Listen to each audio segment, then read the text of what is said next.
بسم اللہ الرحمن الرحیم الحمد للہ رب العالمین وصلی اللہ علی محمد وآلہ الطاہرین صلوات پڑھیے محمد وآلہ محمد۔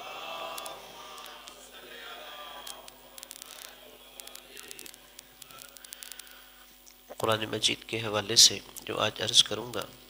کہ آیا قرآن مجید کے اندر کوئی تحریف و تبدل ہوا ہے یا یہ من و ان وہی قرآن مجید ہے جو قلب سید الانبیاء صلی اللہ علیہ وآلہ وسلم پر نازل ہوا۔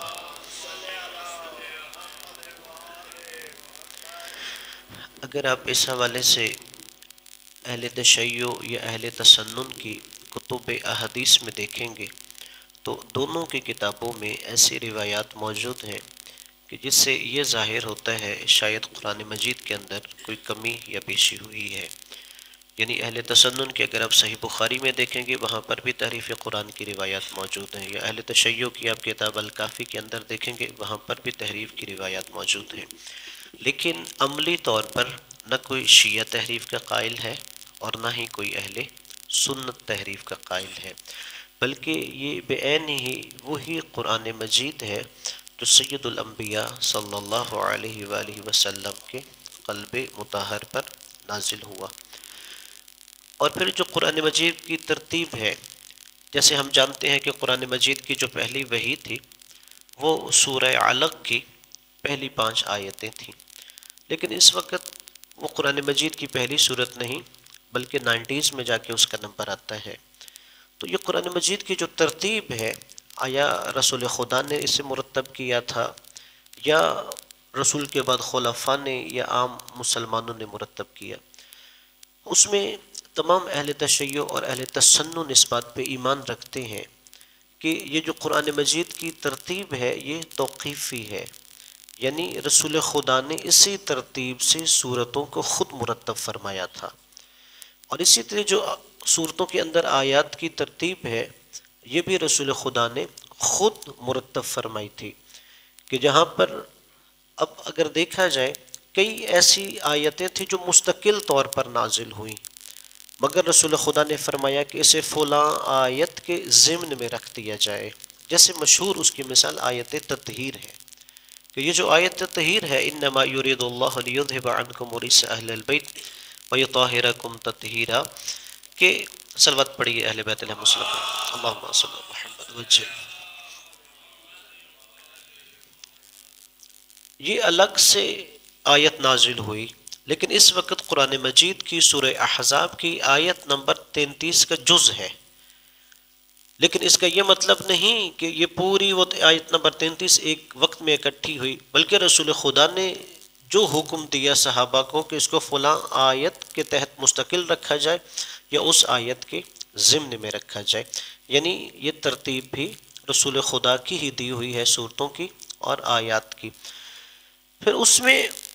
کیا قرآن مجید رسول خدا کے زمانے میں ہی کتاب کی شکل میں موجود تھا یا بعد میں اسے مرتب کیا گیا؟ اس میں جو اہل تشیع کا نظریہ ہے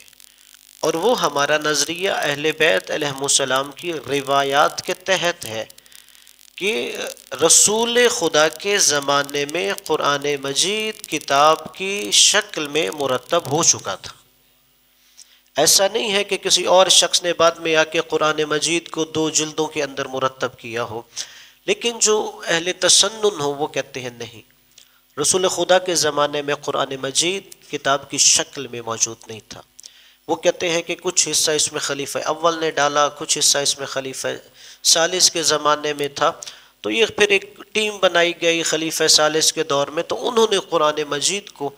اس حوالے سے مرتب کیا کہ جو آج ہمارے سامنے 2 جلدوں کے اندر موجود ہے قرآن مجید۔ نہیں، ہمارے نزدیک یہ نظریہ ضعیف ہے، لیکن اس کی دلیل کیا ہے؟ سب سے پہلے اہل سنت کی اگر آپ کتاب دیکھیں المناقب امیر المؤمنین، اختب خارزم نے اس کے اندر روایت لکھی ہے کہ رسول خدا کے زمانے میں امیر المؤمنین حضرت علی علیہ السلام قرآن مجید کو اللہم صلی اللہ مکمل طور پر جمع فرما چکے تھے، اور دوسرا نام صحابی رسول ابی بن کعب کا انہوں نے لکھا، اور اسی طرح اہل سنت کی ایک کتاب ہے المستدرک علی الصحیحین، یعنی حاکم نیشاپوری نے یہ کتاب لکھی کہ اس وجہ سے لکھی کہ جو امام بخاری اور امام مسلم کی شرائط کے والی حدیثیں ہیں انہیں میں لکھوں گا کہ جو انہوں نے اپنی کتابوں میں نہیں لکھی۔ اس میں بھی انہوں نے لکھا کہ زابی رسول زید بن ثابت کہتے ہیں کہ جب بھی کوئی آیت نازل ہوتی ہم اسے مختلف چیزوں پہ لکھ لیتے تھے اور پھر رسول خدا کو جا کے دکھاتے تھے، اور پھر رسول خدا نے امیر المومنین سے فرمایا کہ حضرت علی علیہ السلام سے کہا کہ یہ جو مختلف جگہوں پر قرآن مجید موجود ہے آپ اسے ایک ہی جگہ پر سارے قرآن کو جمع کر دیں۔ اور حضرت علی علیہ السلام نے اپنی زندگی میں ہی جب رسول اللہ صلی اللہ علیہ وآلہ وسلم بھی موجود تھے تو قرآن مجید کو جمع کر کے رسول اللہ کو پیش فرمایا تھا۔ لہٰذا رسول کی زندگی میں امیر المومنین علیہ السلام نے قرآن مجید کو جمع کر کے رسول خدا سے مہر تصدیق ثبت کروائی تھی۔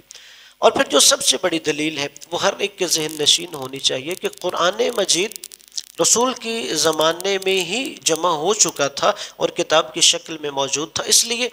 کہ رسول خدا کی ایک مشہور حدیث ہے اہل سنت کے ہاں انی تارک فیکم الثقلین کتاب اللہ و سنتی، اور دوسرے ان کے ہاں بھی یہ حدیث موجود ہے کہ غدیر خم کے موقع پر رسول نے فرمایا تھا، اور ہمارے ہاں جو معتبر ہے کہ رسول خدا نے فرمایا انی تارک فیکم الثقلین کتاب اللہ و عترتی اہل بیتی۔ رسول خدا نے فرمایا دو چیزیں چھوڑ کے جا رہا ہوں، ایک اللہ کی کتاب، دوسرے میری عترتوں اہل بیت۔ اب خواہ وہ پہلی والی حدیث جو اہل سنت زیادہ پڑھتے ہیں کہ ایک قرآن دوسری سنت، دونوں حدیثوں میں قرآن موجود ہے، یعنی رسول نے صحابہ سے مسلمانوں سے کہا میں تمہاری ہدایت کے لیے دو چیزیں چھوڑ کے جا رہا ہوں، ایک اللہ کی کتاب ہے، لفظ کتاب اللہ، اللہ کی کتاب۔ اگر قرآن کتاب کی شکل میں موجود نہیں تھا تو مسلمانوں کو سوال کرنا چاہیے وہ کہاں ہے اللہ کی کتاب، یعنی جس پر سارے مسلمانوں کا حدیث کا دار و مدار ہے کہ قیامت تک اس حدیث کے تحت ہم کہتے ہیں کہ اللہ کی کتاب ہدایت کرے گی، سنت یا اہل بیت ہدایت کریں گے، تو وہ مسلمانوں کو سوال کرنا چاہیے کتاب کہاں ہے، لیکن کسی نے کوئی سوال نہیں کیا۔ اس کا مطلب یہ ہے کہ قرآن مجید کتاب کی شکل میں رسول کے زمانے میں موجود تھا۔ اور پھر اس کے بعد آخری بات جو عرض کروں گا، جو قرآن مجید کی سورتوں کے نام ہیں یہ بھی توقیفی ہیں، یعنی رسول خدا نے یہ نام رکھے تھے۔ اہل سنت کے بھی عالم جلال الدین سوتی ان کی کتاب ہے الاتقان فی علوم القرآن، اس کے اندر انہوں نے یہ نظریہ بیان کیا ہے کہ سورتوں کے جو نام ہیں توقیفی، یعنی رسول اللہ صلی اللہ علیہ وسلم کے نام رکھے ہیں۔ اور جو پہلی سورت ہے اس کا نام کیا ہے؟ سورۃ الفاتحہ، اور پورا اس کا نام اصل میں ہے فاتحۃ الکتاب۔ فاتحہ